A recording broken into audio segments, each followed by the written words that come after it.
esta familiaridad que tengo con el Gerardo, que tuve la dicha de conocerle en Argentina ya hace un par de años, tuve la dicha de compartir con él en algún simposio sobre hermenéutica, estábamos por allí, creo que en un instituto de San Juan Bosco, de la iglesia, y después tuve también la oportunidad de conocer a su esposa, compartir unas empanadas y tomar un buen vino allá de Argentina y gozar de su hospitalidad. Y en el transcurso, pues hemos tenido esta relación, ¿verdad?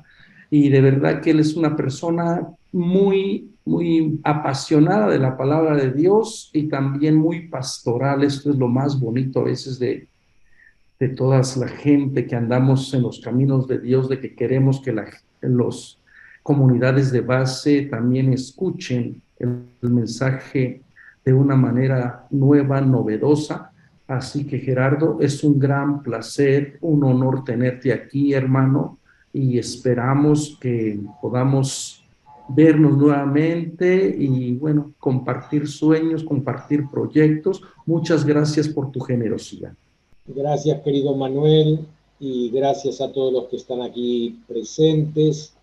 Ya veo algunas caras conocidas y eso me alegra muchísimo de saber que todavía estamos juntos en este deseo de conocer cada vez más lo que Dios quiere decirnos al corazón. No Mateo, Dios. Yo me corrijo y corrijo a muchos cuando a veces decimos tal o cual evangelista nos dice tal cosa. No, digo yo. El evangelista no nos dice nada. Primero porque está muerto y después porque él no escribió pensando en nosotros. Él escribió pensando en otros oyentes o lectores. La mayoría eran oyentes, no todos leían y no había tampoco libro para todos. Había un rollo o un pergamino y alguien leía para toda la comunidad. Entonces, cuando el evangelista, al que nosotros damos el nombre de Mateo en este caso, escribe sus notas, su vida de Jesús, lo hace pensando en un público distinto al que ahora lo está leyendo.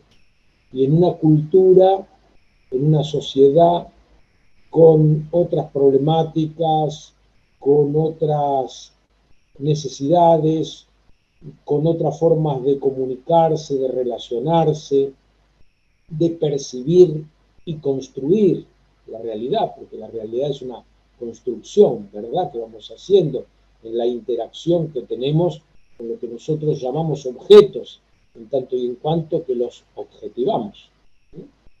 Un texto sin lector es simplemente un montón de manchas en un papel. Necesita un lector, un intérprete, para que ese texto se convierta en vida.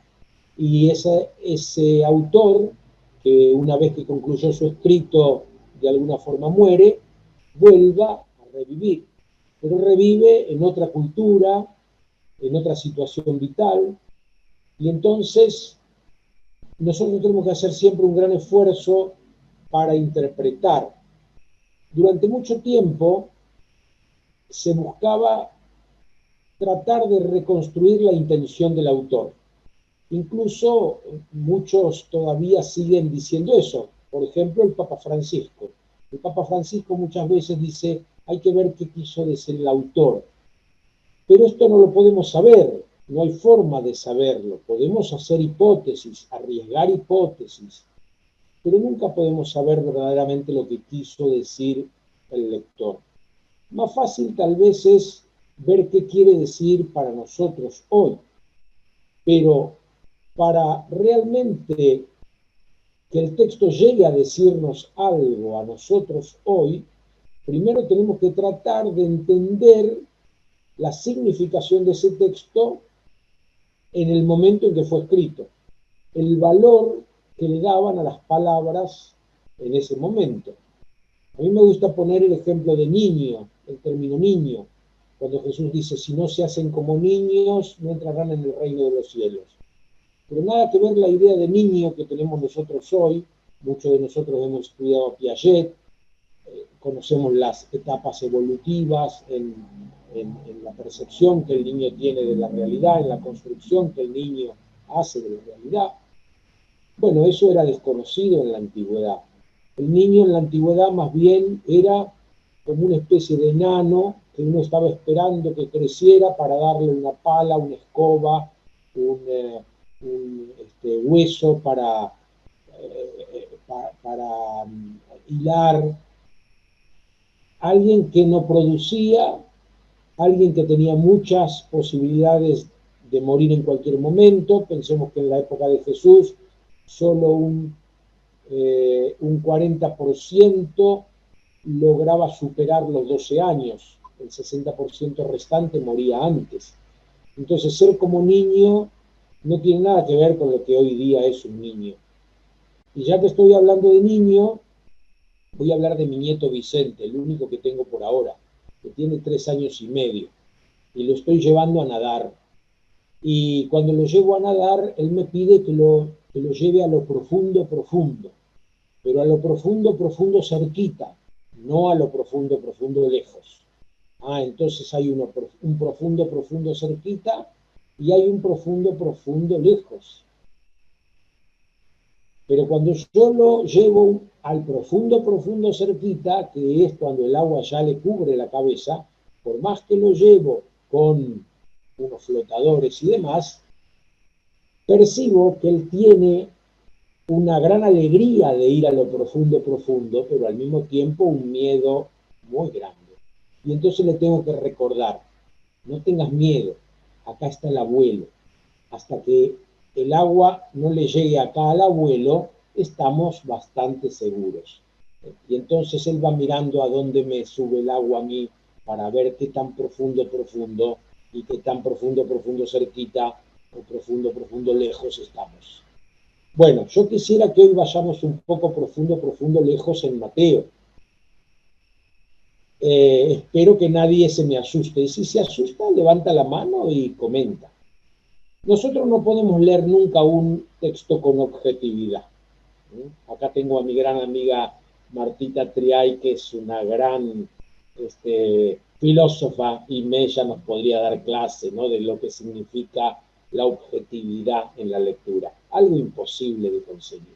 Nunca podemos conseguir objetividad. Y nunca podemos leer desapasionadamente. Nunca podemos leer sin estar ya de algún modo condicionados por nuestra cultura, por nuestra historia, por el valor que nosotros le damos a las palabras, a los términos, a las expresiones.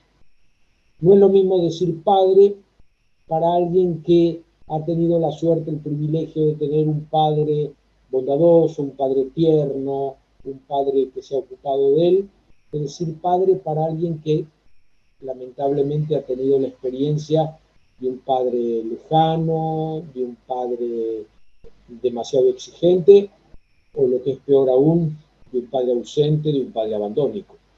El término es el mismo, pero me imagino que no resuena de la misma manera para todos los oídos.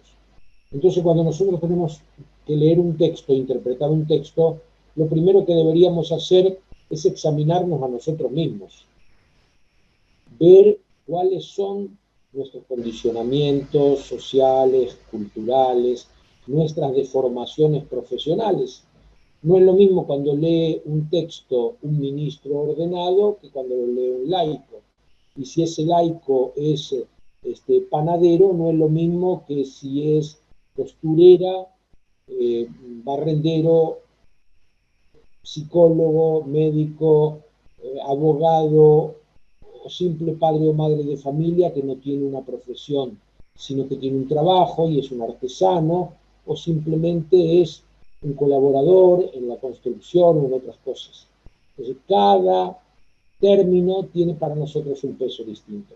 Para el que nunca vio cómo se construye una casa, para el que nunca trabajó en torno a la edificación de una casa, el término cimientos no tiene el mismo peso, no tiene el mismo valor, pero para el que vio construir o mejor aún para el que está en el trabajo de construcción.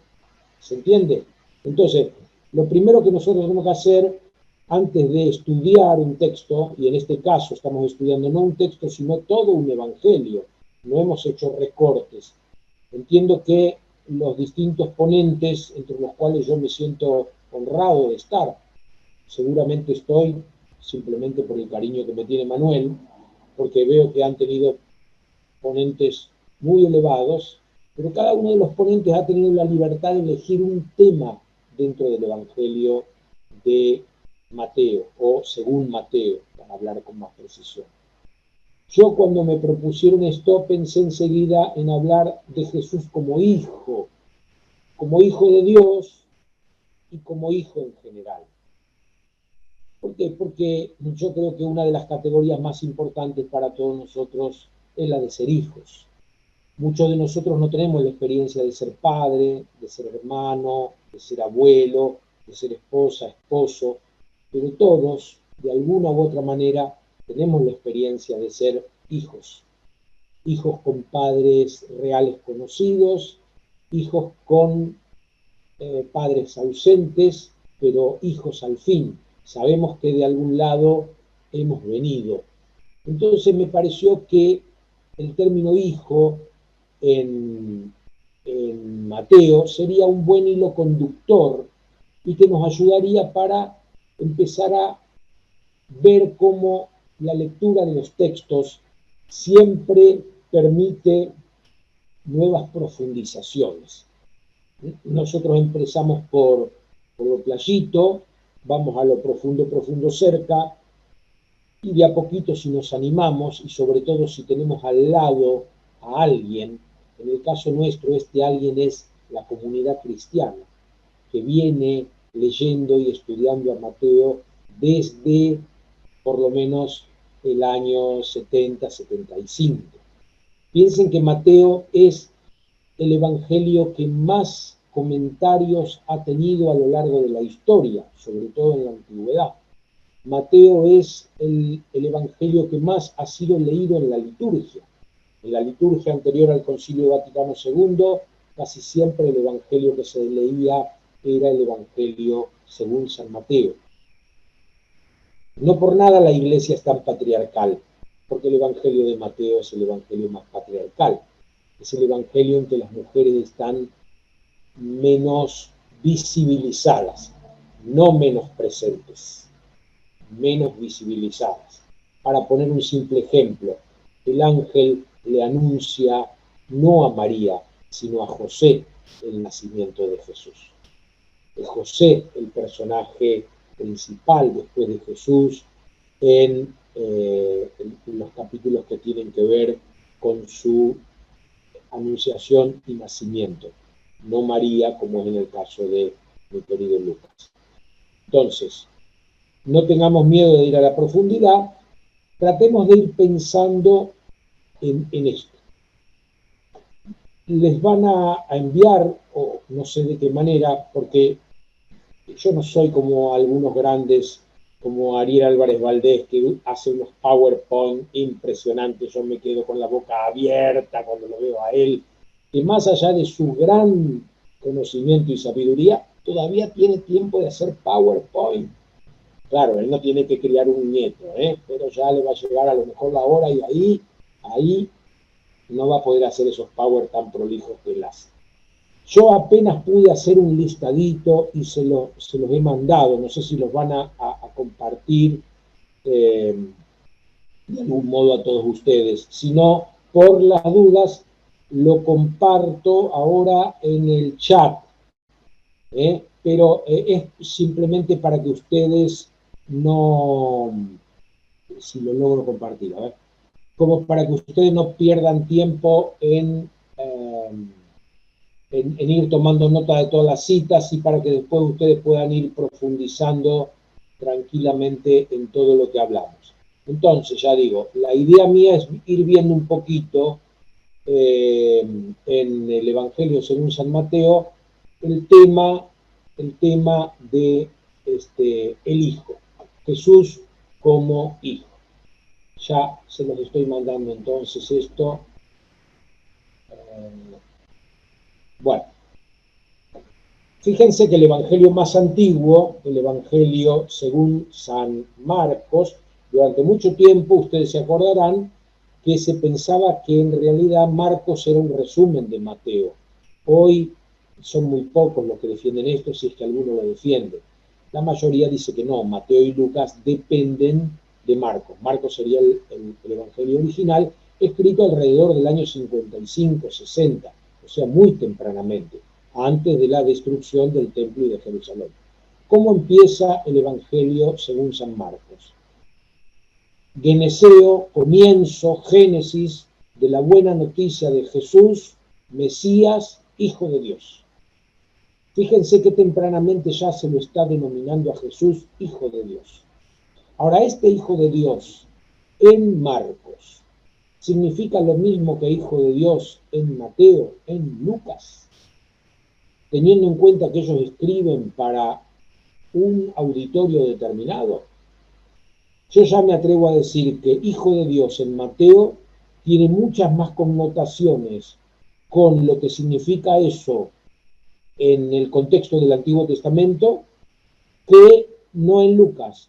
En Lucas más bien me inclino a pensar que ese Hijo de Dios tiene más que ver con la cultura imperial del Imperio Greco-Romano, donde la expresión Hijo de Dios se usa sobre todo para referirse al emperador. Lo mismo sucedería con el Kyrios. Kyrios, que para Mateo es ciertamente Adonai, el uso que le dan los judíos, y que en cambio para Lucas puede ser este Kyrios que también es el emperador. Pero ninguno de ellos lo ha aclarado totalmente. Lo primero tal vez que llama la atención cuando uno se pone a recorrer el Evangelio según San Mateo, el primero que habla de Hijo de Dios en Mateo es el demonio. En el capítulo 4, por dos veces, en el capítulo 4, versículo 3 y versículo 6, el demonio llama a Jesús Hijo de Dios, no el Hijo de Dios. Va sin artículo. Por tanto, podríamos decir que se podría traducir, si tú eres un hijo de Dios, si tú eres un hijo de Dios, haz que estas piedras se conviertan en pan. Si tú eres un hijo de Dios, si tú eres a nuestros oídos actuales suena un poco a un condicional, pero yo entiendo que en el griego de Mateo no es un condicional, sino que más bien habría que traducirlo como un puesto que tú eres, ya que tú eres un hijo de Dios, haz que estas piedras se conviertan en pan. ¿Y qué sería un hijo de Dios para los contemporáneos judíos de Mateo, que es judío y escribe para judíos? Fundamentalmente, tal vez, un hijo de Dios, o sea, podríamos decir que hijo de Dios en el Antiguo Testamento se usa o en un sentido colectivo, Israel es hijo de Dios, es el pueblo de Israel el hijo de Dios, y esto lo vamos a ver justamente también en Mateo cuando cita a Oseas: de Egipto llamé a mi hijo. Es un colectivo, hijo de Dios. O hijo de Dios también es el rey, David, su descendencia. Dios adopta a los hijos de David como sus propios hijos. Los monarcas entonces son hijos de Dios. Pero unos 50 años antes de Cristo, cuando se escribe el libro de la sabiduría, sobre todo, también en el eclesiástico, pero más en la sabiduría, se presenta la figura del justo como el Hijo de Dios. Y por tanto, con la teología de la prosperidad, propia de esa cultura y de esos libros, este hombre, el justo, por el hecho de ser justo y ser tenido entonces por Hijo de Dios, va a contar con una protección especial. Esto también hay que tenerlo presente para cuando veamos a las autoridades judías que pasan delante de la cruz y dicen: ya que eres el Hijo de Dios, ya que eres un hijo de Dios, ya que eres un justo, ya que te tienes por justo, bájate de la cruz y creeremos en ti. Porque en la protección de Dios es donde está la garantía. Vieron, la Iglesia Católica Romana, de algún modo, ha heredado algo de esto, y cuando quiere proclamar a alguien beato o santo, exige milagros, es decir, pruebas de que Dios actúa a través de él. ¿Se acuerdan cuando en el capítulo 9 del Evangelio según San Juan está el relato de la curación del ciego de nacimiento? Los fariseos discuten con el ciego que ahora tiene vista.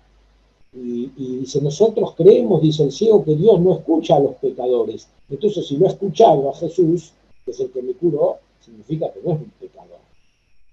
Entonces, bueno, esta idea del justo, también como hijo de Dios, tenemos que tenerla en cuenta para el uso que Mateo hace de este término. Entonces, Mateo del Antiguo Testamento va a tener la idea de hijo de Dios Israel, hijo de Dios el monarca, y el Mesías como descendiente del monarca. Hosana al hijo de David. Y el justo, el bienaventurado, que cumple con la ley y por tanto es adoptado por Dios como hijo. Pero entonces el primero que nombra a Jesús como hijo de Dios, pero como no como el hijo de Dios, sino como un hijo de Dios, es el demonio. Permítanme hacer un paréntesis. Yo muchas veces cuando corrijo algunos de los trabajos que me mandan mis alumnos, le digo, yo este párrafo lo pondría antes, lo pondría después. Bueno, lo que voy a decir ahora yo lo tendría que haber dicho antes. Este párrafo tendría que ir antes, en el tema de los condicionamientos. Un condicionamiento que nosotros tenemos es nuestra fe católica romana. Porque cuando nosotros hoy día hablamos de Hijo de Dios, lo hablamos después de la elaboración de los concilios de los 7 o 8 primeros siglos, en donde se elaboró el término Hijo de Dios, que a nosotros nos llega desde el mundo semita, pero se elaboró en categorías greco-romanas. Porque el Imperio Romano en realidad tenía una cultura griega. Los romanos, cuando conquistaron Grecia, fueron tan inteligentes que en vez de ponerlo a los griegos a fregar pisos, lo pusieron a enseñar a sus hijos. Y tomaron el idioma de los griegos como lengua franca. Pero eso significó también que toda nuestra dogmática de los primeros siglos esté fuertemente condicionada por el pensamiento griego. Cuando nosotros decimos Jesús resucita en cuerpo y alma, ese cuerpo no es el cuerpo de los semitas, es el cuerpo de los griegos. Porque para los semitas no existe cuerpo y alma así separada. Si no hay cuerpo, ¿dónde está el alma? En el Sheol. Y el Sheol es un lugar de confusión, no de individuación, no de subjetivación. ¿Entiende? Entonces, nosotros hoy cuando leemos a Mateo y leemos Hijo de Dios, tenemos toda la dogmática detrás. Y con esto no estoy queriendo decir que tenemos que abandonar la dogmática, no, por favor, porque somos católicos romanos. Pero tenemos que tener en cuenta que ese catolicismo romano, a la hora de interpretar los textos como habrán sido pensados por el autor, nos juega en contra. ¿Se entiende lo que quiero decir? Es decir, también nuestra formulación teológica tiene que ver con esto, con esa deformación en la lectura original. Nosotros no leemos, no escuchamos estos textos como lo habrán leído y como lo habrán escuchado los integrantes de las comunidades para los que Mateo escribió. Entonces, la primera vez que en Mateo aparece Hijo de Dios sin artículo, ¿no? Un Hijo de Dios, pero en boca del demonio, es en el relato de las tentaciones, el capítulo 4. Los demonios, en línea general, en los evangelios, saben quién es Jesús. Lo saben mejor que el mismo Jesús. Ellos saben quién es Jesús. Pero el tema del Hijo no comienza ahí. sino que el tema del Hijo comienza en el capítulo 2. En el capítulo 2, versículo 15 y versículo 25, se va a hablar de la filiación cuando se dice que Jesús es hijo de David e hijo de Abraham. Hijo de David e hijo de Abraham. Nosotros sabemos que la genealogía de Mateo llega hasta Abraham. Qué interesante, en la genealogía de Lucas se va a decir Jesús, hijo de Adán, hijo de Dios. O sea, es hijo de Dios en tanto y en cuanto es hijo de Adán.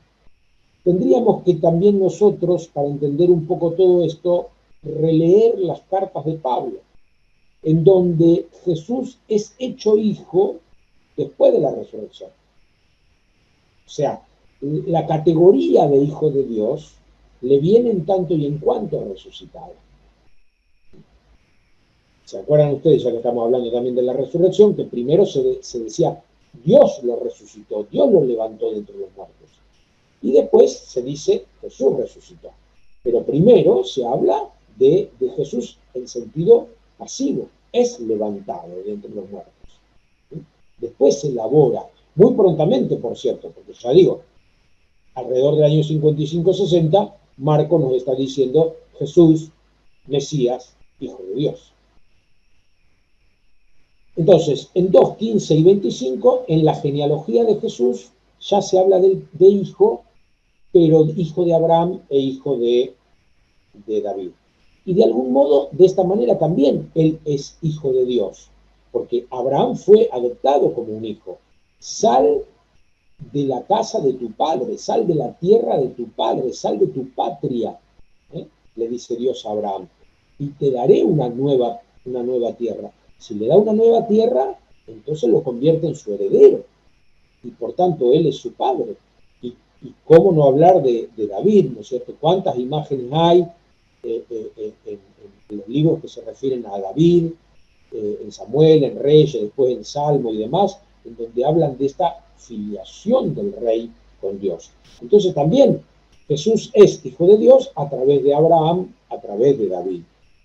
Y también en el capítulo 3, versículo 17, la primera vez que se habla de Jesús como de hijo de Dios es a través de la cita de Oseas 11:1, ¿no? De Egipto llamé a mi hijo. Tendríamos en realidad 3 proclamaciones de parte de Dios reconociendo la filiación de Jesús. La primera sería esta, a través de una cita. Ustedes se acuerdan que Mateo tiene las famosas 11 citas de cumplimiento. En 11 lugares Mateo va a decir de una o de otra manera, de esta forma se cumplió lo que había sido predicho, o de esta forma se cumplió lo que estaba escrito. Entonces, entre esas citas de cumplimiento estaría esta de Oseas 11:1, de Egipto llamé a mi hijo. Y si ustedes leen toda la cita de Oseas, se habla de un niño pequeño, con el que Dios es un padre tierno. Y de Egipto lo llamó. Pero ¿quién es este hijo al que se refiere Oseas? Es Israel. Pero Mateo lo aplica a Jesús. Yo digo, ahí Mateo también ha colaborado bastante para que nosotros tengamos una lectura deformada de los profetas.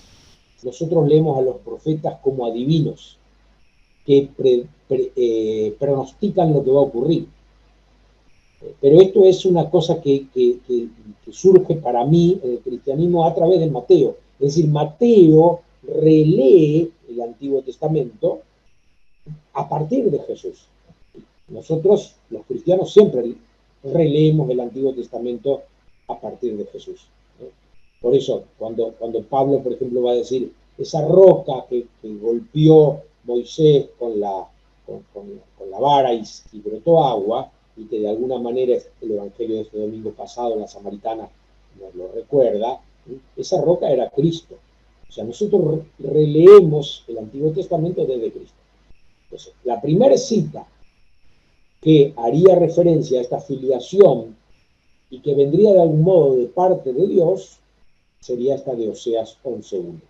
La segunda está en el bautismo, cuando se escucha una voz de lo alto, una voz de los cielos, por tanto la voz de Dios, que dice: este es mi Hijo muy querido, en quien tengo puesta toda mi predilección. Esta voz tiene como base el Salmo 2:7 e Isaías 42:1. A partir de esto se pone en labios del Altísimo una voz que viene de esos cielos que han sido rasgados, es la que dice esto. Y esta voz también se va a hacer oír en 17:5 en el relato de la transfiguración, cuando se diga: este es mi Hijo muy amado, y se va a agregar, ¿no?, este es mi Hijo muy amado, coma, escúchenlo. El primer, este es mi Hijo muy amado, se dice en la geografía del Jordán, en el llano. El segundo, este es mi Hijo muy amado, se dice en lo alto, en el monte, que nosotros comúnmente identificamos con el Tabor, pero que no está identificado en los evangelios. Y este monte, a un oído hebreo, lo transporta enseguida al Horeb. ¿Y quién era aquel que se revelaba en el Horeb y al que había que escuchar? Yahvé, que transmite a través de Moisés la ley. En cambio ahora la voz dice que al que hay que escuchar es a Jesús, porque es su Hijo amado. Entonces, este sería el testimonio de lo alto de la filiación divina de Jesús. No estamos hablando todavía de la igualdad de naturaleza entre el Padre y el Hijo. Esto es una elaboración de los concilios posteriores. Con esto no estoy diciendo que no creamos en esa filiación natural. Nosotros creemos en Jesucristo, su único Hijo, nuestro Señor, Dios de Dios, luz de luz, engendrado, no creado, de la misma naturaleza del Padre. Todo eso lo decimos en el credo, pero eso es posterior a Mateo. ¿Qué habrá querido decir Mateo cuando dijo esto, cuando puso esto, viniendo de Dios? Vaya a saber. La Iglesia lo interpretó después de esta manera y así lo creemos nosotros hoy. Pero antes de esto, se habla de Jesús también como hijo de María e hijo de la Virgen.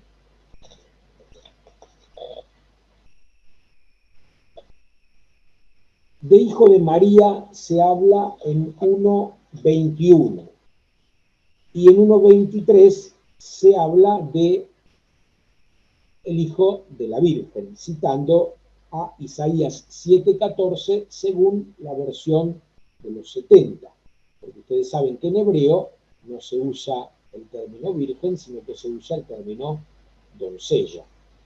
Y tampoco se refería Isaías a Jesús, aunque después Mateo, con una cita de cumplimiento, lo va a interpretar de ese modo. Y más adelante, en 13:55, donde se va a volver a recordar que el nombre de su madre era María, se va a decir que José es el hijo del carpintero. Entonces, hijo de Dios, hijo de Abraham, hijo de David, hijo de María, hijo de José, mi hijo, viniendo de Dios. En las bienaventuranzas, Jesús va a decir que son hijos de Dios los que trabajan por la paz. 5:9. El Papa Francisco pidió que le regalen el fin de la guerra, ojalá. Y no solamente el fin de la guerra entre Rusia y Ucrania. Hay tantas guerras masivas y otras pequeñas guerras y guerrillas muchas veces entre nosotros. Ojalá le podamos regalar esto al Papa hoy que cumple 10 años de haber sido elegido, y sobre todo el 18, el día de San José, que es el día que él más va a celebrar seguramente. Hijos de Dios son los que trabajan por la paz. Y Jesús, ¿quién es para nosotros? El príncipe de la paz. Y luego se lo llamará, y también llama Jesús hijos del Padre a los que aman a los enemigos. 5:45. Esto está dentro del contexto de las bienaventuranzas. A veces nosotros llamamos bienaventuranza a los primeros versículos del capítulo 5, pero en realidad el sermón de la montaña, se extiende en 3 capítulos, capítulo 5, capítulo 6, capítulo 7. Al final del capítulo 7 bajan de la montaña alabando la grandeza en la enseñanza, ¿no? Las palabras magníficas que pronuncia Jesús. Así que esto también estaría dentro del contexto de la bienaventuranza. Asimismo Jesús no suele llamarse Hijo de Dios en Mateo. Sí habla de Dios como su Padre, pero se llama Hijo del Hombre. Hijo del Hombre. Estoy acompañando a un grupo de ecuatorianos que está haciendo una diplomatura en Biblia y me han pedido que los acompañe en el Evangelio según San Lucas. Y bueno, apenas 4 clases, y yo les puse como tarea presentar una pequeña monografía de 3 hojitas. Pequeña monografía que tiene 3 correcciones. Una primera entrega con su corrección, después una segunda entrega con corrección y bibliografía para seguir, ¿no? Y la tercera entrega, que es la definitiva. Y uno de estos queridos hermanos me había dicho que tenía intención de trabajar el tema del Hijo del Hombre. Yo le dije, no van a alcanzar 3 entregas, 3 correcciones, 3 hojas. No, es un tema muy complicado. Entender qué quiere decir Jesús cuando se llama a sí mismo Hijo de Hombre, si es que en realidad él se llamó así, porque nosotros sabemos esto a través de los evangelistas, no de primera mano. Pero si él se llamó Hijo del Hombre, o los evangelistas lo llaman Hijo de Hombre, ¿qué habrán querido decir con esto? ¿Se referirán a ese famoso Hijo de Hombre del que habla el profeta Daniel y que la literatura intertestamentaria, esos apócrifos del Antiguo Testamento que no entraron en nuestra Biblia, pero que influyeron en los escritos del Nuevo Testamento, tendrá que ver? ¿O Hijo de Hombre significará simplemente humano? Vaya uno a saber. Pero casi 30 veces Jesús se llama a sí mismo o habla del Hijo del Hombre. Cuando venga el Hijo del Hombre, etcétera, etcétera. Bueno, ahí en el apunte que les mandé tienen esas 28 citas, pueden entretenerse leyéndolas. En 11:27, Jesús se llama por 3 veces a sí mismo Hijo del Padre. Todo me ha sido dado por mi Padre, y nadie conoce al Hijo sino el Padre, así como nadie conoce al Padre sino el Hijo, y aquel a quien el Hijo se lo quiera revelar. Nosotros comúnmente hablamos de los evangelios sinópticos y solemos marcar las diferencias que tienen con el Evangelio según San Juan, con el 4.º Evangelio. Sin embargo, muchos biblistas dicen que existen conexiones subterráneas entre los sinópticos y Juan. Yo creo que acá tenemos una conexión subterránea entre Mateo y Juan. Esto, si no nos dijeran que es de Mateo, nosotros enseguida pensaríamos que es de Juan.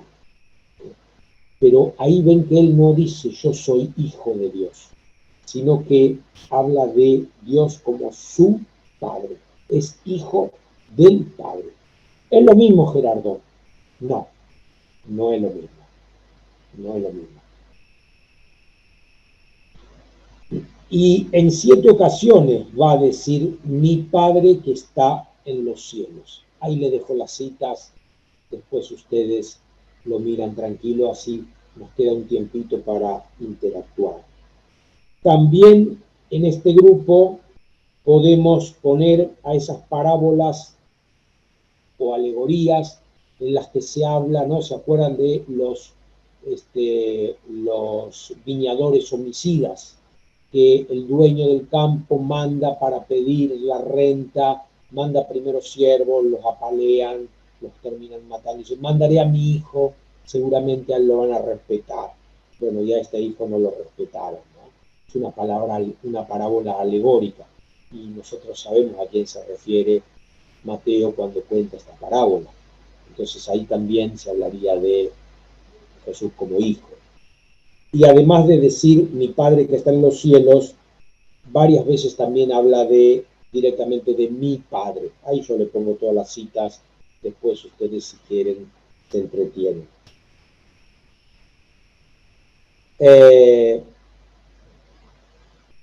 Los endemoniados gadarenos le gritan, ¿qué quieres de nosotros, Hijo de Dios? ¿Qué quieres de nosotros, Hijo de Dios? Lo que decíamos antes, ¿no? El demonio, los endemoniados, los posesos, ellos saben la identidad de Jesús. Ahora, ese Hijo de Dios es el Hijo de Dios del credo niceno-constantinopolitano. No, yo creo que no.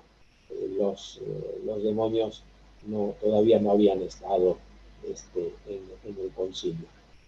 ¿Se acuerdan de esa historia de aquella monjita que fue fuera de hora a comer algo de la despensa y lo único que encontró era un huevo crudo y no sabía cómo cocinarlo porque estaba todo apagado, el horno, las brasas, pero había una vela, ¿no?, con la que ella se iba guiando. Entonces tomó una cuchara, puso el huevo sobre la cuchara y lo puso a calentar en la vela. Y justo apareció la madre maestra. ¿Qué está haciendo? Ay, dice, el demonio me tentó y estaba cocinando este huevo. Y el demonio que estaba por ahí dijo, yo nunca me imaginé que un huevo se podía cocinar así. Entonces, los demonios podían decirle hijo de Dios en Mateo, pero no hijo de Dios de acuerdo a lo que el credo niceno-constantinopolitano entiende. Esto es muy posterior. Los discípulos en 14:33, en el contexto de la tempestad calmada, Jesús camina sobre las aguas y le dicen, verdaderamente tú eres Hijo de Dios, sin artículo. Tú eres un Hijo de Dios, no el Hijo de Dios. Tú eres Hijo de Dios. Interesante, este texto de Jesús que camina sobre las aguas, lo tenemos en Marcos, en Mateo y en Juan. En Lucas no lo tenemos. Pero solo en Mateo, Pedro es el que le va a pedir caminar sobre las aguas. Solamente Mateo. Qué interesante, ¿no? Porque Mateo, que también le da una relevancia especial a Pedro en distintos pasajes, lo muestra en su debilidad, porque Pedro se terminó hundiendo. Pedro se terminó hundiendo. Y Pedro, en 16:16, la famosa confesión de Pedro, tú eres el Mesías, el Hijo de Dios vivo. La famosa profesión de Pedro. Profesión que en Juan va a estar en boca de Marta. Nosotros tenemos el sucesor de Pedro, nos hubiera venido también tener una sucesora de Marta, aunque hay varias Martas dando vuelta por ahí, no solo las que se llaman Marta, sino otras que son auténticas discípulas de Jesús, testigos de su identidad en nuestra querida comunidad. ¿Qué sería de mí sin esas Martas que fueron las que me enseñaron a llamar a Jesús el Señor? que fueron los que me enseñaron a hacerme la señal de la cruz y a invocarlo cada día. Esta marcha, entonces, en Juan va a decir lo mismo que dice Pedro en 16:16 de Mateo. Tú eres el Mesías, el Hijo de Dios. Creemos en ti. El sumo sacerdote, en el contexto del juicio a Jesús, capítulo 26, versículo 63, le pregunta si es el Mesías esperado, si es el Hijo de Dios. Y Jesús simplemente le responde, tú lo has dicho. Tú lo has dicho. Y al pie de la cruz, los miembros de distintos grupos, autoridades judías que pasan y se burlan de él, y le dicen, ya que eres hijo de Dios, como dices que eres el Hijo de Dios, bájate de la cruz. Pero este Hijo de Dios, acuérdense lo que decíamos al principio, relacionado con la literatura sapiencial, sobre todo con esta idea del justo como juicio. Si sos justo, esto no te puede pasar. Si esto te está pasando, es porque no sos justo. La crucifixión de Jesús es presentada por Mateo como la desautorización de la pretensión de Jesús por parte de las legítimas autoridades de Dios en su eclesía, en su asamblea, en su iglesia. Y la resurrección va a ser la restauración de esa pretensión por parte de Dios al tercer día. Al tercer día. Dos ciegos en dos oportunidades le dicen hijo de David, en 9:27 y en 20:30.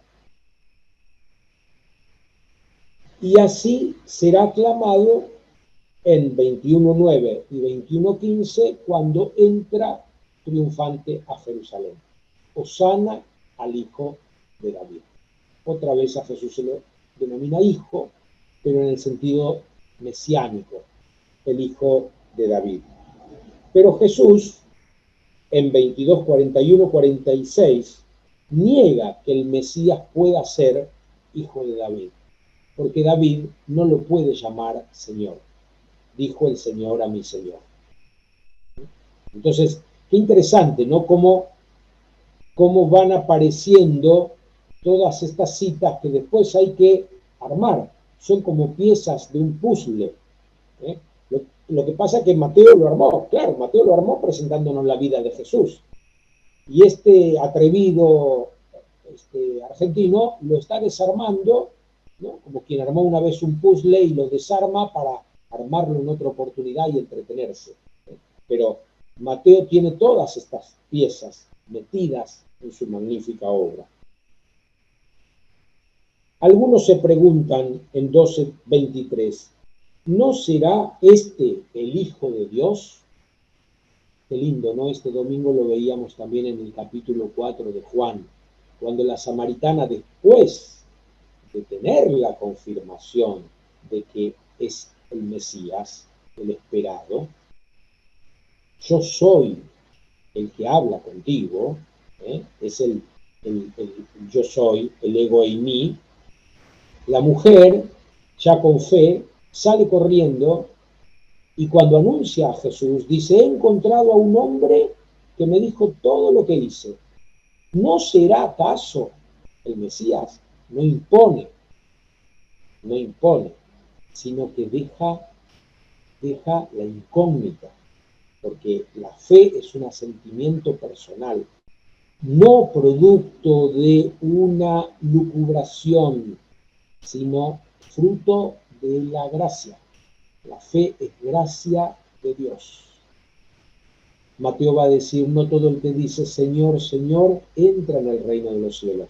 No todo el que reza de corrido el credo corto o el misionero constantinopolitano, o el que se sabe de memoria incluso el catecismo, tiene fe. No hace mucho estaba yo dando unas charlitas en una población bastante lejos de mi casa, en el norte del país, y una señora me dijo, pero ¿para qué usted complica todo tanto? Si en el catecismo está todo. Bueno, señora, si en el catecismo está todo, usted lea y revea el catecismo y no pierda tiempo escuchando a este tonto. Me parece que en el catecismo no está todo. Dios no se puede, Dios no se puede encerrar, ni en un sagrario siquiera. Por esto no estoy negando la presencia de Dios, pero la presencia de Dios no se agota en el sagrario, como la palabra de Dios no se agota en las Sagradas Escrituras, por más sagrada que sea, y por más veneración que le tengamos. Las Sagradas Escrituras contienen, testimonian la palabra de Dios, pero la palabra de Dios es más amplia, y la presencia de Dios que está en el sagrario supera el sagrario. ¿Alguien puede construirme una casa para mí? Pregunta a Dios a través de Natán a David. A veces somos tan pretenciosos los hombres religiosos. Entonces sí, leamos, estudiemos el catecismo, pero hay muchas cosas más que tal vez el catecismo no llega ni siquiera a vislumbrar. Siempre recuerdan, ¿no?, ustedes esa historieta que se atribuye a San Agustín, pero que no está ni en la autobiografía de Agustín, que serían las Confesiones, ni en la vida de Agustín de Posidio, ni en sus obras, cuando Agustín va caminando pensativo por la orilla y encuentra un niñito que está haciendo un pozo. ¿Qué estás haciendo? Un pozo. ¿Y para qué ese pozo? Para meter el mar acá adentro. ¿No te das cuenta que es imposible? Y el niño lo mira y dice, ¿vos querés meter a Dios en tu cabeza? Bueno, linda anécdota, ¿no?, que nos han contado en el catecismo y que todavía seguimos recordando y espero que aprendiendo de ello. Y termino. Cuando le solicitan a Jesús el impuesto al templo,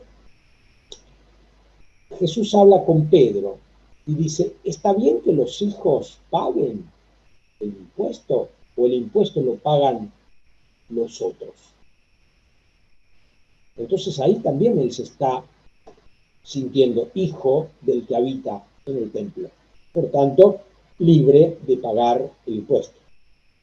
Sin embargo, para que no se escandalicen, ve, tira la red, sacarás a un pez, encontrarás 2 monedas, paga por ti y por mí. Entonces, bueno, no sé, espero que este entretenimiento mío les sirva después a ustedes, sobre todo cuando lo vayan a buscar en sus Biblias, cuando hagan ustedes también sus relaciones, y cuando todo esto les ayude a que el texto crezca más con ustedes, como dice San Gregorio Magno. El texto crece con el que lo lee. Nosotros cuando leemos los relatos evangélicos, sobre todo aquellos que tienen que ver con pasajes que tienen una apariencia de historicidad, nos encontramos al menos con 3 situaciones vitales. La situación vital narrada, Jesús que habla con los fariseos, por ejemplo. La situación vital del que narra, cuando Mateo narra esto, ya los fariseos no están los rabinos, que son los sucesores de los fariseos. ¿Por qué? Porque ya al caer el templo desaparecen los saduceos, las sinagogas adquieren una relevancia mayor que la que ya tenían, y los centros de estudio, y ahí el fariseísmo se convierte en lo que hoy nosotros llamamos rabinismo o mal llamamos judaísmo, porque nosotros también somos judíos, mal que les pese a algunos, nosotros somos tan judíos como los de la tradición rabínica, con la diferencia que nosotros creemos que Jesús es el Señor. Y no sé si ustedes saben, pero existe un grupo grande de rabinistas que son mesiánicos, es decir, que creen que Jesús es el Señor, pero que no aceptan las iglesias cristianas en sus estructuras. profesan la fe en Jesús como Señor, pero siguen en la práctica rabínica, como seguramente muchos de los primeros cristianos. Y hoy día esos están. Yo cada tanto me cruzo acá con un rabino que me da gracia porque va vestido con clerman de cura, ¿no? Un clerman tremendo, con pectoral de obispo, con la kipá de rabino, con el rulo, y bueno, ya, pero a mí me da risa por lo tonto que soy, porque seguramente que si alguien le dice a él que yo soy un teólogo, se va a matar de risa también. Pero bueno, entonces, ¿por qué decía yo todo esto? A ver, vaya uno a encontrar el hilo de la madeja ahora, ¿no? Pero bueno, lo que yo quería mostrar es esto, que cuando nosotros hoy día decimos hijo de Dios, lo decimos con todo el peso doctrinal que tenemos encima. Cuando Mateo habla de hijo de Dios, cuando usa el término hijo en torno a Jesús, seguramente lo usa con otra densidad de sentido. Con otra densidad de sentido. Entonces, ¿qué tenemos que hacer nosotros? Y nosotros tenemos que leer como creyentes católicos romanos que somos, por supuesto. Pero para entender el sentido del texto, el sentido original del texto, tenemos que tener en cuenta esta realidad nuestra que hace que lo leamos de un modo distinto. Bueno, no sé si alguien se sintió llevado a lo profundo, más lejos, o sintieron que estábamos en lo profundo cerquita, o no sé cómo habrá sido la experiencia de ustedes. Ahora tenemos, ¿cuánto? Casi una hora para conversar, para debatir, para dar opiniones. El que se quiere ir, se va. Acá nosotros ya es medio tarde, son las 22, ¿no? Los que cenan temprano, pero bueno, pueden prender sus micrófonos o levantar la manito de a uno para no confundirnos, como gusten.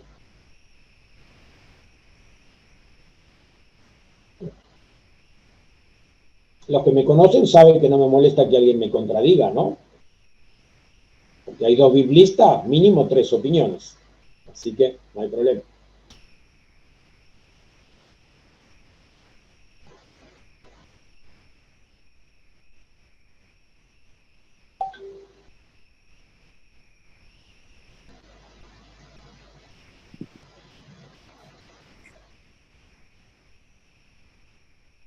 Buenas, Buenas. buenas noches. No, en realidad, gracias por esta, por esta charla, porque por lo menos yo que soy catequista, o sea, me da como afianzo como más las bases, como para trabajar con los niños en realidad lo que significa ser hijo de Dios.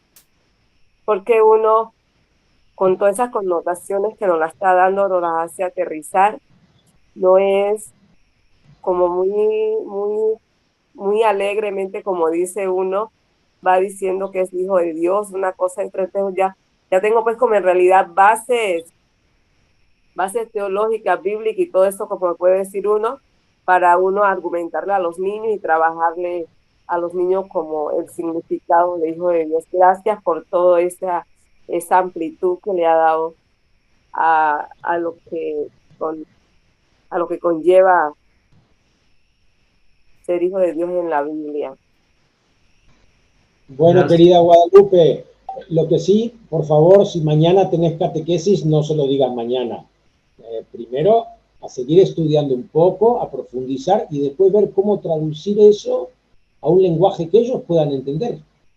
Sí, señor. Porque yo sabía que hablábamos entre adultos y entre personas que ya vienen haciendo un camino. Yo esto no me animaría por ahí a decirlo en cualquier grupito de parroquia que me inviten. Yo sé que ustedes... pero miren, yo un ratito antes de comenzar me fui a nadar y mientras nadaba yo estaba pensando, ¿no? Vieron que yo les dije, bueno, esta utilización del término hijo de Dios en Mateo tiene seguramente mucho que ver con los autores del Antiguo Testamento. Pero en Lucas, les dije, en Lucas por ahí tiene mucho que ver con el uso que en el Imperio Romano se le da. Y para esto les recomiendo la colección de Verbo Divino España, Ágora, en donde se habla del mundo bíblico en los tiempos de los escritos.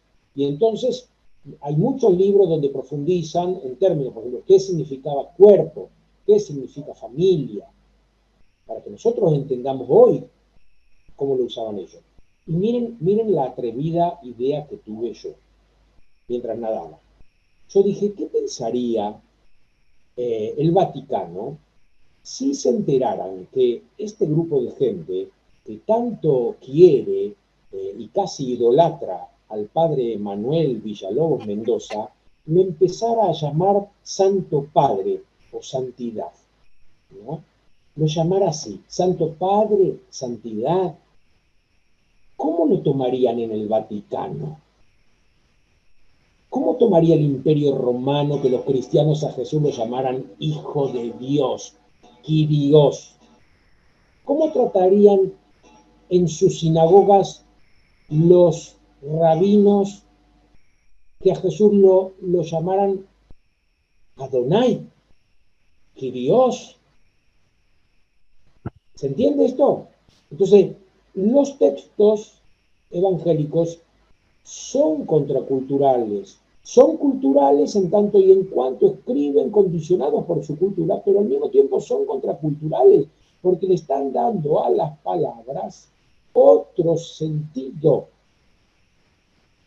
Entonces, qué hermoso, Guadalupe, lo que dijiste. Gracias, gracias. Ojalá Mari Carmen y luego Silvia. Gracias, Manuel. Muchas gracias, Gerardo, por toda la explicación.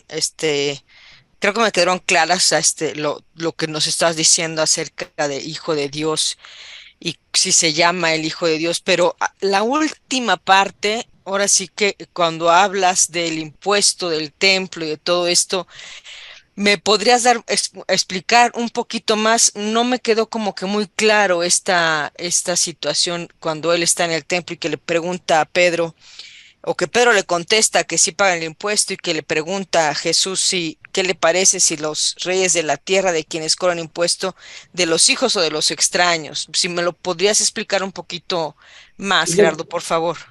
¿Cómo no, Mari Carmen? ¿Qué lugar estaría ocupando Jesús ahí? Si el cuestionamiento que hace, nosotros tenemos que pagar impuestos, no, si somos los hijos.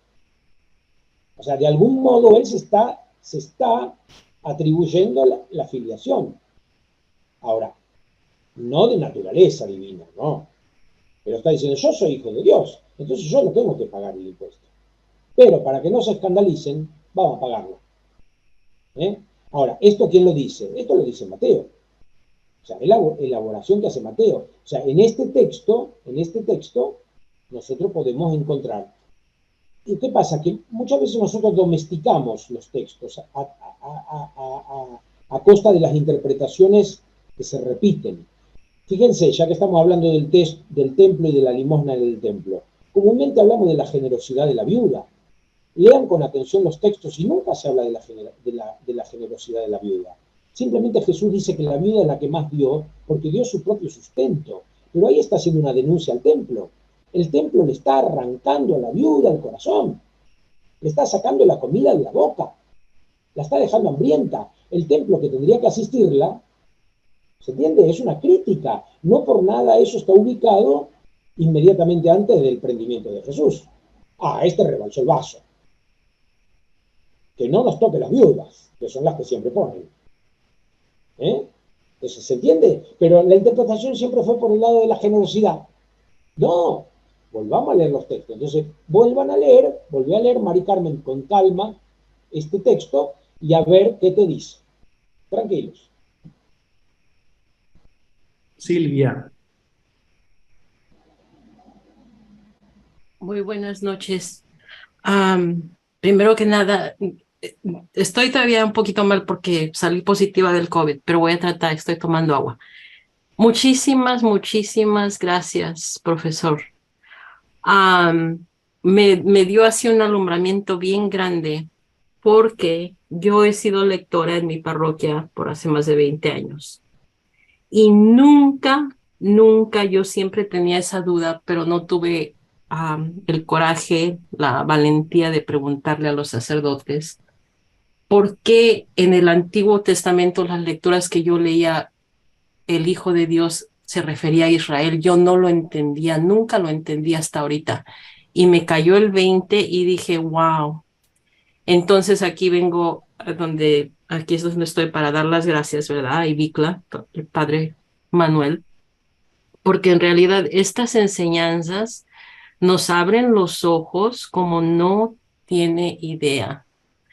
El entendimiento de ver cosas aquí y allá, pero yo nunca relacionaba eso porque yo tenía entendido. En el Antiguo Testamento Jesucristo no existía. ¿Por qué decían el Hijo de Dios? ¿Por qué decían el Hijo? Entonces ahorita ya estoy entendiendo y sí, ya bajé el documento a mi computadora para seguir leyendo estos temas que nos dio, ¿verdad? Estas citas. Y una preguntita, si nos atrevemos a hablarlo ahorita, no sé, hablamos del Papa Francisco, sus 10 años, pero que ha mencionado. Yo lo veo muy imposible, pero el atrevimiento que tuvo el Papa de decir que sí, que él no ve problemática de que los sacerdotes se casen. Yo no creo que en nuestra vida, en este tiempo, nosotros veamos eso, jamás. Porque pienso que es la jerarquía de lo que es el Vaticano, aunque así el Papa dijera y dijera así, ya doy permiso empezando abril 1, 2023, eso yo pienso que nunca sucedería. Yo sé que es otro tema, pero sí me quedó la curiosidad porque es su aniversario, es una persona muy querida que ha dejado entrar tantito más viento, ¿verdad? De lo que fue Vaticano II, ahorita. Pero sí lo quería comentar y si alguien tuviera alguna opinión, Padre Manuel, pero profesor Gerardo, si usted tiene alguna opinión. Yo sé que esto no va con el tema del Hijo de Dios, pero sí lo siento que es oportuno porque aquí en estos programas nos están abriendo los ojos, están quitando esas nubes, desempañando esos vidrios, nuestros lentes. Y se los agradezco muchísimo porque en realidad esto es un refugio para mí. Yo continúo siendo fiel. Estoy ahorita en un programa que estamos terminando en Chicago, Evangelización Ahora, que es el segundo paso de Renueva mi Iglesia. Pero yo ya tengo como otro entendimiento, yo ya cuando voy y que me invitan a dar pláticas o temas, ya no es lo mismo, o sea, el despertar que uno recibe aquí, uno ya no podemos regresar a nuestras parroquias y andar con las mismas cosas. Disculpe que tomé tanto tiempo, pero ahorita tengo que tomar tantita agua. Muchas gracias. Muy lindo. Gracias, gracias. Gracias, Silvia, Qué gracias. suerte que no me preguntó antes eso, porque a lo mejor no iba a llegar a 20 años de lectora. Sergio Hernández. Sí.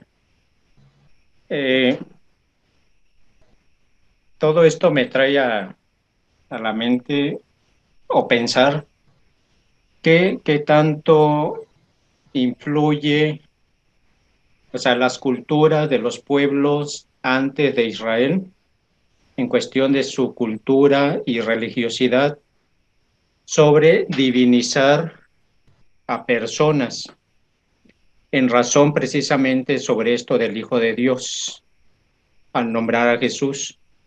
¿Hay alguna influencia con respecto a eso?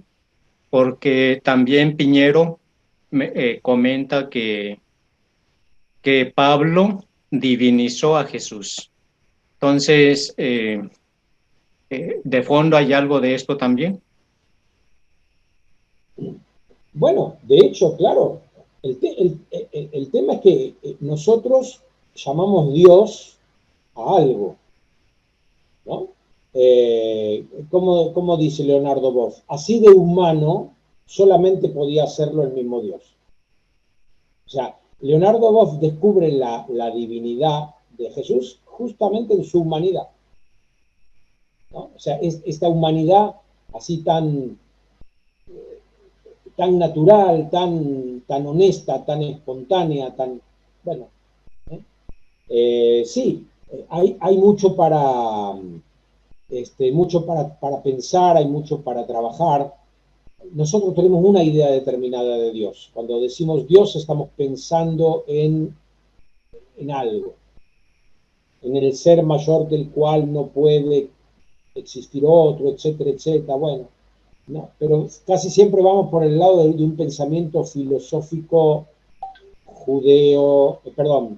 greco-romano.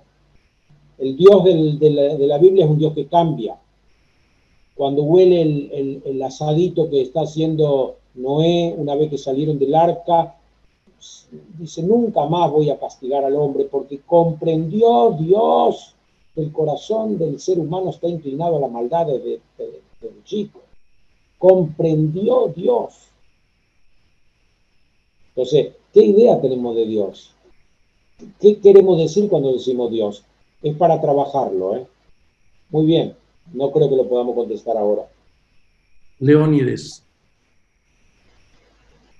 Sí, un tema creo que de mucha reflexión todavía, porque sí, a ratos estamos en este tema de una glorificación, que le quitamos lo humano a Dios, pues, ¿no?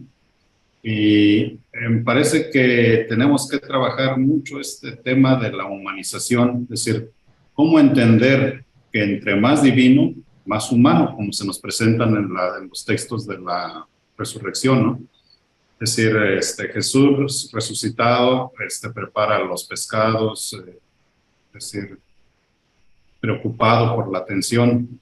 ¿Cómo hacer la síntesis ahí y en realidad defender este proyecto, entenderlo de humanización de Jesús y hacer a un lado todo esto que nos somete, nos esclaviza de un Dios divinizado, pues, ¿no? Digo que creo que eso es difícil, pero me parece un tema importante a trabajar ya pastoralmente, ¿no? El dogma fundamental del cristianismo es la encarnación, no la resurrección. La experiencia de la Pascua es lo que permite a los discípulos y discípulas de Jesús descubrir su verdadera identidad y elaborar la teología de la encarnación. El que siendo rico se hizo pobre, el que siendo grande se hizo pequeño, el que no tuvo esa igualdad con Dios como algo que debía guardar celosamente, sino que se anonadó, la kenosis, la humillación. Y nosotros muchas veces vamos por una espiritualización, o sea, vamos en contramano. No sé hasta dónde somos cristianos. Yo muchas veces suelo decir, a veces mi catolicismo romano me dificulta ser cristiano. Porque ciertas prácticas que tenemos, ¿no? Ciertos comportamientos que tenemos estereotipados y que ya están internalizados, nos alejan de este dogma fundamental, que es el de la encarnación. Que es el de la encarnación. Esto es lo que nosotros tenemos que predicar, predicar y predicar. Un Dios humanado. Un Dios humanado. ¿Y por qué se humaniza Dios? Para mostrarnos que el valor que tenemos. Porque el gran problema nuestro es que o pensamos demasiado bien de nosotros o demasiado mal. Fíjense el capítulo 3 del Génesis. Quieren comer del fruto del árbol para distinguir el bien del mal. Creen que pueden llegar a distinguir el bien del mal. Y después se esconden como unos tontos porque se dan cuenta que están desnudos. Son bipolares, van de un extremo al otro. Y Dios baja como si nada. Qué raro, ¿dónde se habrán metido? Adán, ¿dónde te metiste? Dios se asombra. Entonces, se entiende, ¿no? Es un relato mítico, por supuesto. Muchas veces me dicen, y si no se hubiera escondido, ¿qué hubiera pasado? Y no, pero el relato es este. Nosotros analizamos relatos, no historias. no historia. Estamos analizando un relato mítico en este caso. Entonces, también los relatos de la resurrección, que en realidad no son relatos de la resurrección, hablé mal, perdónenme. Relatos de apariciones. En los relatos de apariciones se vuelve a mostrar este Jesús, y que les muestra sus llagas. Sus llagas. No le muestra el cabello brillante que tiene ahora después de resucitado. Le muestra los signos de la pasión. Sus llagas. Entonces sí, redescubrir la humanidad de Cristo es lo que nos va a salvar como cristianos. Si no, no somos cristianos. Podremos ir a misa todos los domingos, incluso todos los días. No somos cristianos, porque no reconocemos al Dios encarnado. Y este es el gran escándalo nuestro. Fíjense que nuestra gente, si yo en vez de dar esta charla, ¿no?, me hubieran convocado para hablar de los prodigios y milagros de Jesucristo, y los hablara como una cosa fantasiosa, no como hace el doctor Álvarez Valdés y otros que desmitifican y presentan unas cosas que nos hacen crecer como creyentes, no menguar. Si vemos un Dios más humano, más creyentes somos. Así Dios nos manifestó su amor. Siempre me acuerdo de una señora que tenía dificultades en aceptar esa humanidad de Jesús que yo trataba de presentar. Y un día, una señora de 85 años, ¿no?, pero tuvo la gracia a los 85 años de hacer el clic y dijo en público: pero entonces, si es como usted dice, el amor de Dios es mucho más grande de lo que nosotros nos imaginamos.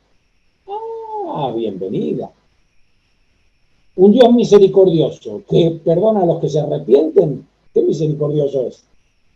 Yo quiero creer en el Dios misericordioso que perdona antes del arrepentimiento, que perdona porque Él es misericordioso, no porque yo soy un contrito. Y cuando yo creo en ese misericordioso, ¿y cómo no me voy a arrepentir de las tonteras que hago? Pero por fragilidad, porque por maldad, yo creo que la mayoría de nosotros, los que estamos acá, ya ni el cuero nos da para hacer maldades. Lo que hacemos es por pura fragilidad.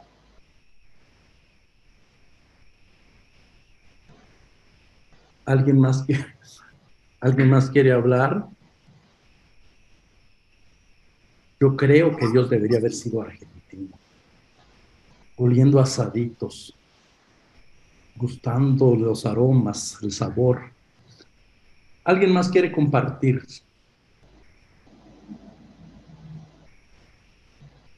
Sí, una pregunta, quizás un poco en torno ya al Evangelio de Mateo, sobre todo el tema del juicio final, que tiene que ver con el Hijo del Hombre, pues, ¿no? Es decir, al final nos vamos a encontrar con el Hijo del Hombre, pues, ¿no? Es decir, un juez misericordioso. Es que tiene que ver con acciones en las que parece que no es con Dios, pues, sino es un proyecto realmente humano. Digo, me parece que se me hace muy profundo, pues, ¿no? O sea, como que son temas que ahora viendo el Evangelio de San Mateo, parece que hay una gran riqueza que tenemos que seguir trabajando, ¿no? Creo que esto que nos comentan, pues nos abre una perspectiva. Leónides, tenga presente que estamos hablando de una parábola. Es la parábola del juicio final. Aunque algunos lo leen como profecía del juicio, entendiendo profecía como anticipación. Es una parábola, entonces hay que interpretarla, a mi entender, como una parábola. Usted dice que al final nos vamos a encontrar con el Hijo del Hombre. Yo creo que al final nos vamos a encontrar con el asombro, no con el Hijo del Hombre. ¿Cómo era esto? Entonces, mi vecina, mi vecino, que no pisan nunca una iglesia, pero que son generosos con el que les golpea pidiendo una ayuda, con los que en los hospitales atienden a los enfermos y no saben ni hacerse la señal de la cruz, ¿estos se salvan? Y nunca rezaron el rosario, ni la coronilla Jesús misericordioso, ni... ¿Estos se salvan? el asombro, nos vamos a encontrar con el asombro. Pero esperemos que no nos asombremos nosotros por no haber sido también misericordiosos, comprensivos, compasivos, ¿sí? Haber descubierto en el otro a un hermano necesitado.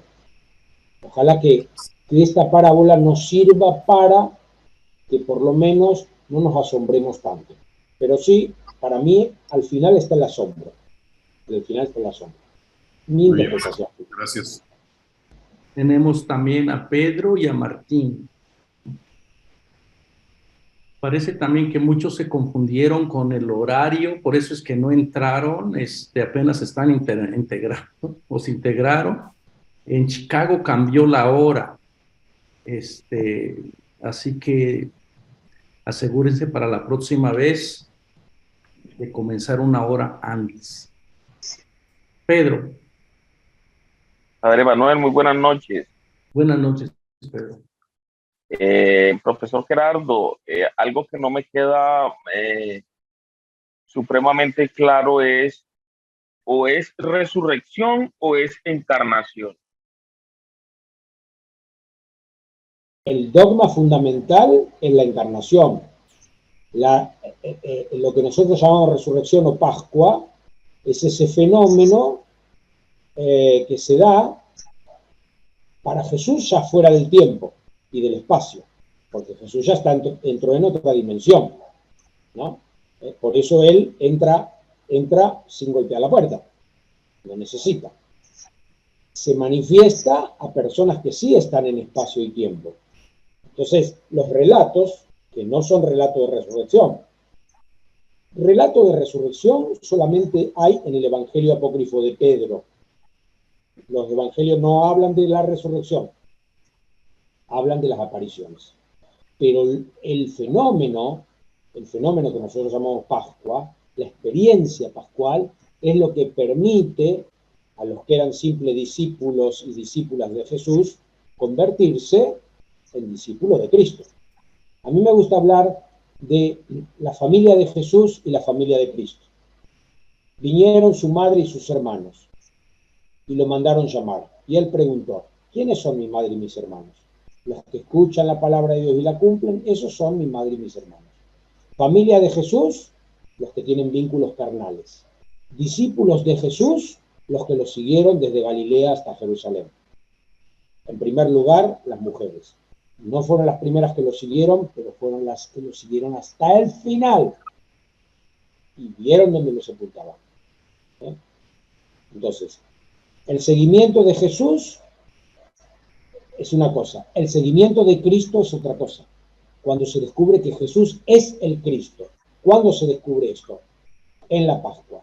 Y a partir de la Pascua se reelabora, ¿se dan cuenta? Se descubre la identidad de Jesús y entonces se escribe una vida de Jesús, no una biografía, una vida de Jesús. Una vida. Nada, una vida iluminada por la luz de la Pascua. Entonces, lo que nosotros llamamos encarnación, que sobre todo va a estar bien tratado en lo que llamamos el prólogo de Juan, ese logos de Dios eterno, que se hace sarx, que se hace carne, que se hace debilidad. Esta es una elaboración teológica, no comprobable. ¿Se entiende? Como no es comprobable lo que pasó con el cuerpo que no está en la tumba. Perfecto, perfectamente, profesor. Y eso en Mateo tenemos dos teorías. La teoría de se robaron el cuerpo. Por eso Mateo es el único evangelista que pone custodios en la tumba. Y va a querer demostrar que los custodios son unos mentirosos porque les pagaron plata. Entonces, unos dicen que se robaron, y eso se dice hasta el día de hoy, dice Mateo, y otros creemos que resucitó. ¿Por qué? Porque nos lo reveló el Espíritu Santo. Pero eso lo decimos después desde nuestra elaboración de fe. ¿Se entiende? Perfecto, muchísimas. Y después viene la elaboración de esa experiencia. Muchísimas gracias, profesor. Martín y luego Lourdes.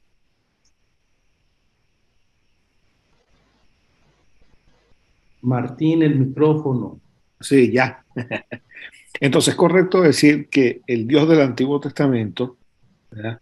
Que solamente se veía como un celaje, ¿verdad? Ya tiene figura humana en Jesús. Ya Dios tiene forma, tiene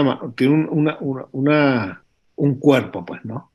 Y es el cuerpo de Jesús humano resucitado. Claro, o sea, no, nosotros reconocemos que Jesucristo es el rostro visible de Dios. Quien me ha visto a mí, ha visto al Padre, le va a decir a Felipe en el cuarto evangelio. Entonces nosotros vemos en Jesús a Dios. Ahora, Martín, el Dios del Antiguo Testamento no. Dios, como se revela, como se presenta en el Antiguo Testamento. El Dios es el mismo para nosotros, Antiguo, Nuevo Testamento. Okay. Lo que pasa es que se lo presenta de una manera distinta. O sea, yo muchas veces le digo a algunas personas, vos crees en Dios, perfecto, pero en el Dios de Jesucristo, porque el Dios de Jesucristo es ese Dios que hace salir el sol sobre buenos y malos y manda la lluvia sobre justos y pecadores. Es el Dios que no hace acepción de personas.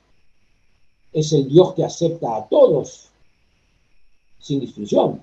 Mateo, un evangelio escrito para judíos que tienen en el centro de su fe la idea de la elección, el Señor es uno y nosotros somos su pueblo, va a decir, vayan por todo el mundo, anuncien a todas las naciones, bauticen a todas las naciones, o sea, va a salir de la idea nacionalista judía. Y ese cuerpo de Cristo resucitado, hoy está encarnado. ¿En quién? En nosotros. En nosotros, en la iglesia. Nosotros somos el cuerpo de Cristo. Pobre Cristo, va de mal en peor. Porque nosotros somos. Pero nosotros, entonces, ¿qué responsabilidad la nuestra? Ser el rostro amoroso de Dios. Gracias. Gracias, Gerardo, y gracias, Martín. ¿Quién más estaba? Ya no veo su hermanita. ¿Lourdes o se bajó? Ah, Lourdes. Desapareció Lourdes.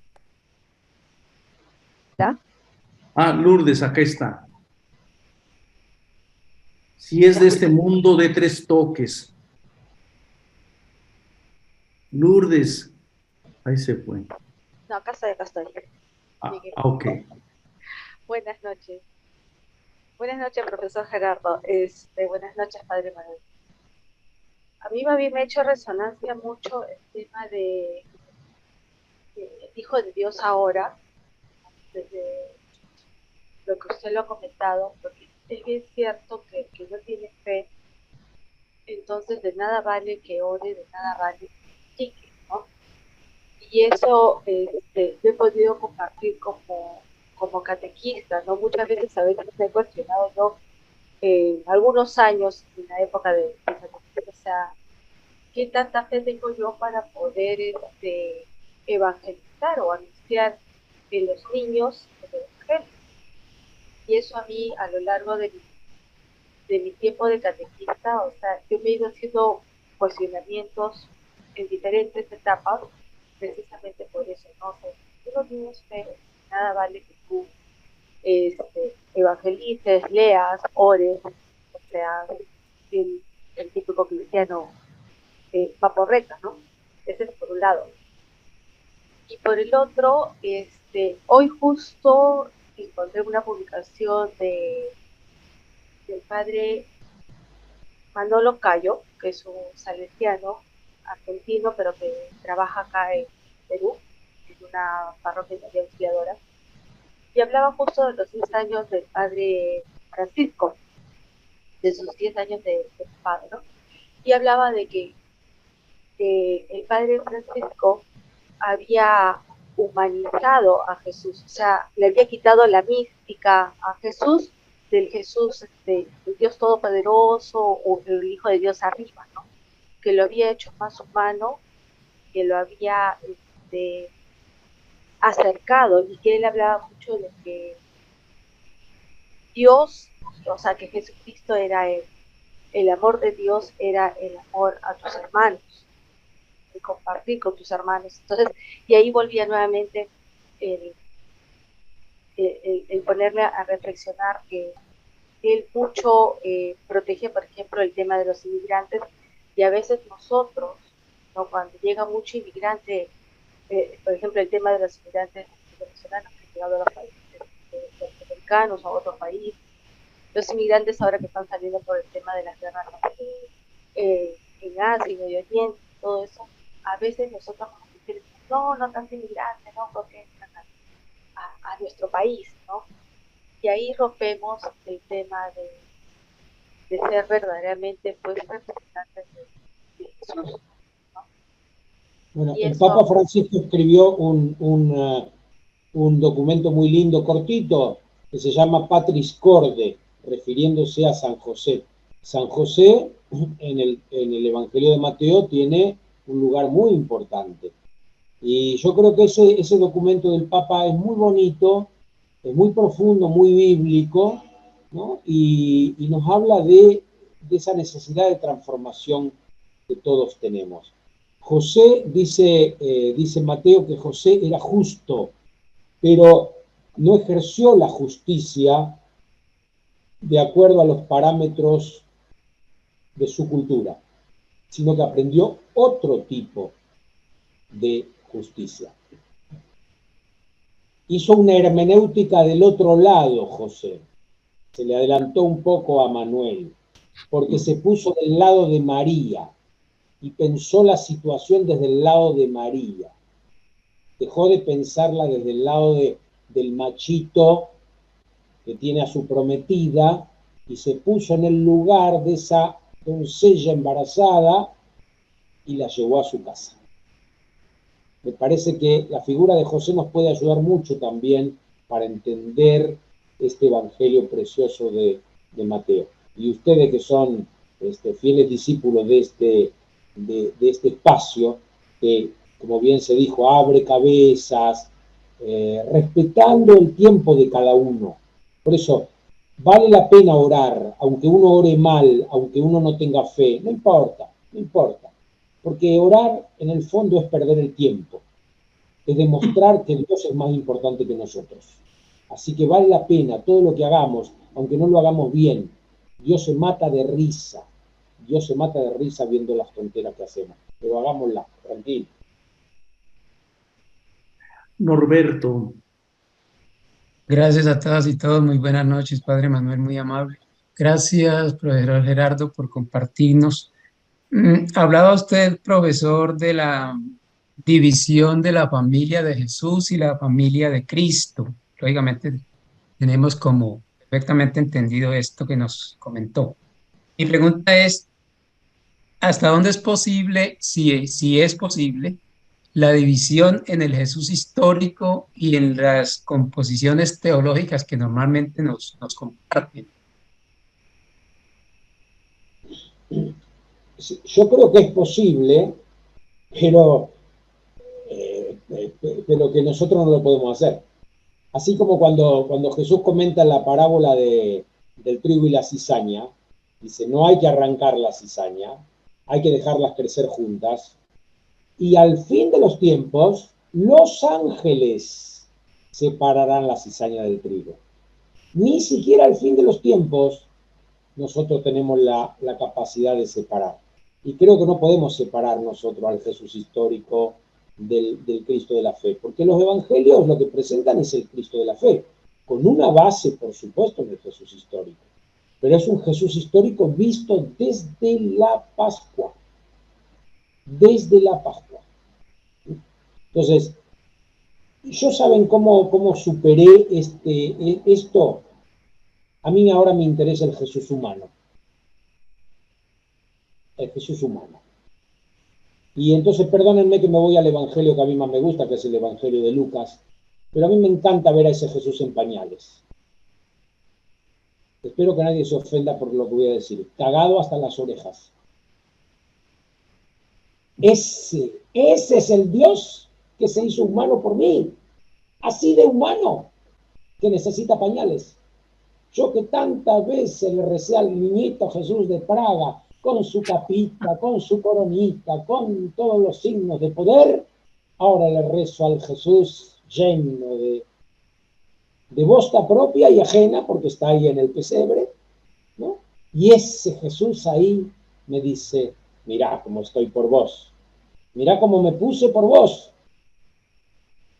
¿Mm? Así es el amor de Dios.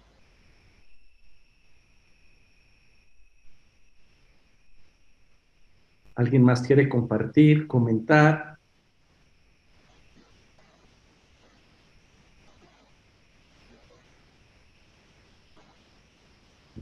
No sé si están espantados o no sé, confundidos, sorprendidos. Martín. ¿Sería posible que Gerardo nos dejara una bibliografía? Bueno, en verdad, bibliografía yo creo que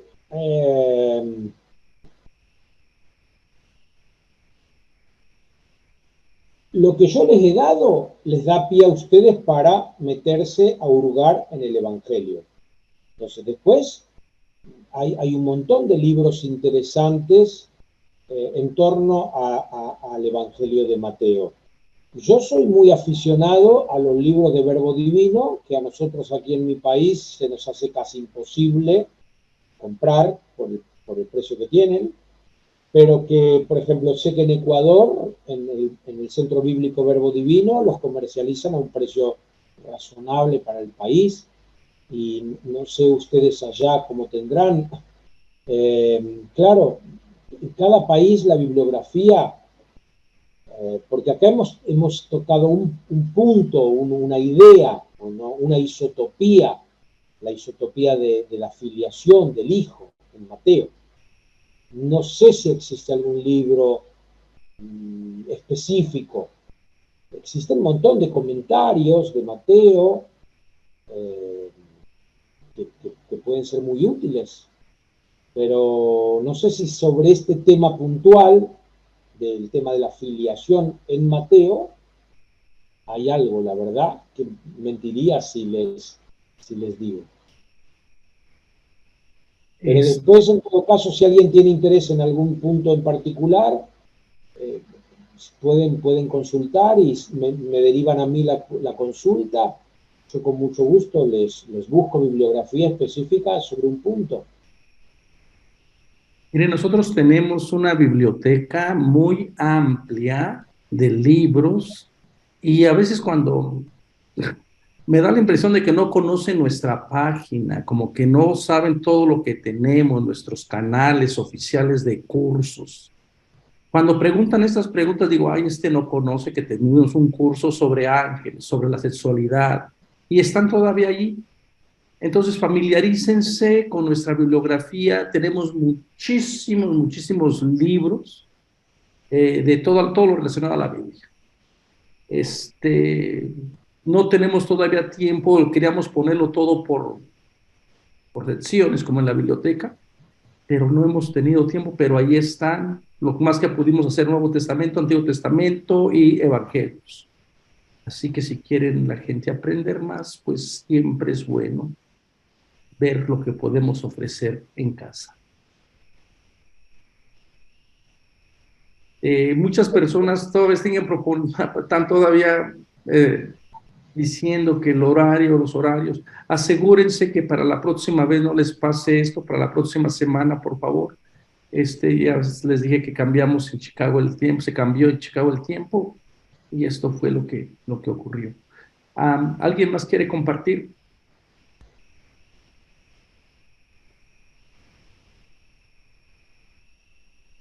Manuel, buenas noches, ¿cómo anda? Hola, Adrián. ¿Cómo anda, Padre Manuel? ¿Cómo anda, Gerardo? Bueno, primero de todo, invitarlo cuando quiera venir por acá, por Argentina, Manuel, algún asado vamos a poder hacer para que Jesús les bendito. guste los sabores de acá de Argentina. Me anoto. Bueno, estoy en Bahía Blanca, cuando quiera acá estamos. Tuvimos hasta los claretianos 100 y pico de años y bueno, ahora la congregación se retiró de Bahía Blanca, que así los vamos a extrañar muchísimo porque realmente dieron muchísimas muestras de fe y muchos. Yo soy exalumno del Colegio Claret de acá de Bahía y realmente un dolor grande que se hayan ido los claretianos. Agradecerle a Gerardo. Les cuento que yo estoy en el tercer año de la escuela de diaconado, si Dios quiere voy a ser diácono permanente en muy poquito tiempo y me están sirviendo muchísimo las clases que ustedes están dando, como vi en textos juánicos, en lo que estoy estudiando, textos paulinos, bueno, acá estoy aprendiendo muchísimo, que así agradecerle muchísimo por las clases y por la gente que da su tiempo para que nosotros podamos aprender. Desde ya millones, pero millones de gracias. Gracias Adrián. Y esto es lo que pretendemos, ¿verdad? Que conozcan el material. Tenemos todo un curso sobre Juan, sobre las cartas por grandes especialistas. Y me alegro de que haya tenido una buena experiencia de los hermanos misioneros en esa parte de la Argentina. ¿Alguna otra pregunta, comentario antes de pasar a los anuncios?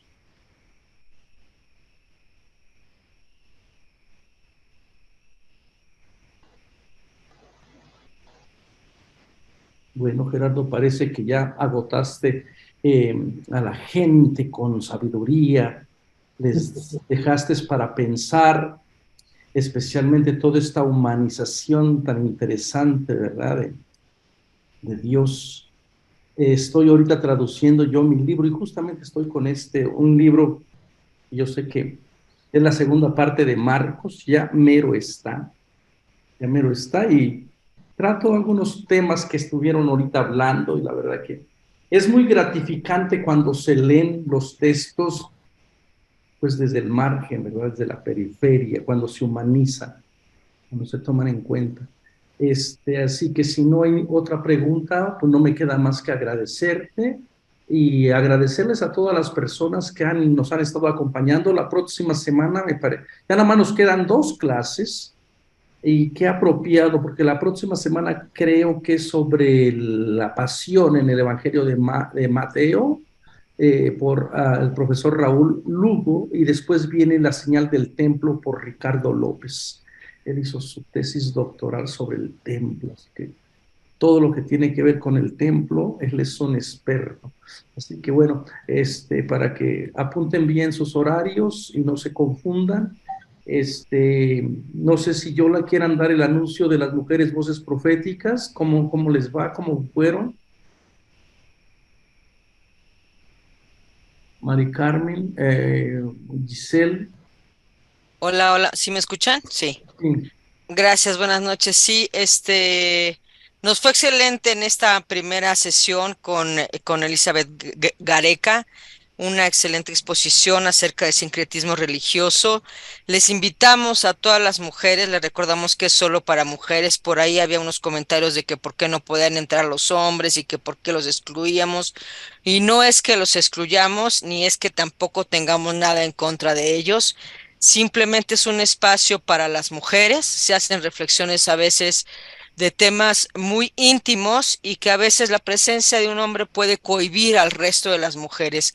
Hay temas que pues no es tan fácil entenderlos como diría Manuel, desde el otro lado, del punto de vista masculino.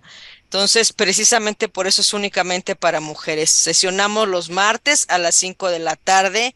Recuerden el cambio de horario de Chicago. Es 5 de la tarde, hora de Chicago. Verifiquen ahí, por favor, sus usos horarios para que no haya problema. En esta próxima ocasión vamos a hablar sobre el sincretismo religioso con la Virgen de Guadalupe. Es un tema súper interesante con Marta Rodríguez, así que no se lo pierdan. Ahí las esperamos en Mujeres Voces Proféticas. Gracias, Manuel. Gracias, Mari Carmen. Y creo también que ya se van a los jueves, se va a comenzar con el grupo de la reflexión bíblica, los jueves que teníamos la reflexión bíblica. Así que ya lo saben, para todas las personas que quieran reflexionar sobre el Evangelio del domingo, pues tenemos este espacio también que lo va a estar coordinando el padre Gerardo Rodríguez Garibay, claretiano. Así que ya lo saben, todos los jueves, de 7 a 9, Félix. Sí, correcto. De 7 a 9.